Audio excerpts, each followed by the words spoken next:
Hello mga ka-dollar! Adi in my life. As a hardworking woman na ngayon is housewife muna tayo ngayon. So wala tayong katatapos lang ng trabaho natin. Hindi lang ang ating ulam ngayong gabi. Ang palaya at ribs. Nagluluto ako. I am also a hard-working house husband. Yes, you are. Yeah.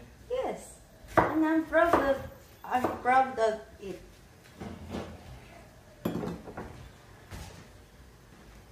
And my husband is the one who make laundry and hang it outside. O, diba? English pa more. Tapos, ngayon,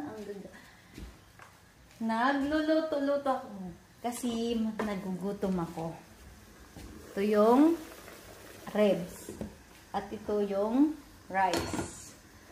Galing tayong trabaho. So, at ito yung frozen na kasaba.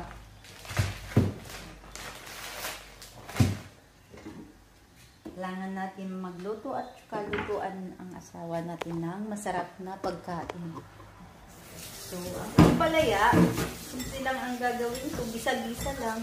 Tsaka, ayoko nang ang palayang pinipigaan. Yung iba, gusto nila yon, yung walang pait. Ako gusto ko yung may pait.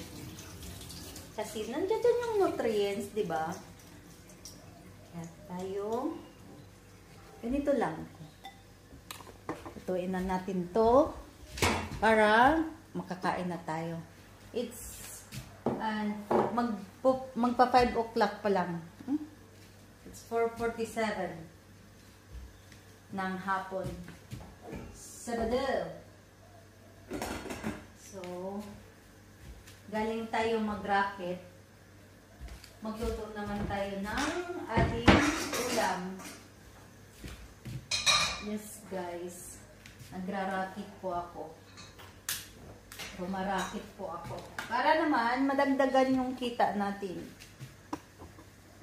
Hindi lang yung isa ang dapat mayroon din tayong mga racket-racket. Paminsan-minsan. Diba? So, mag-isa na tayo ng ating ampalaya.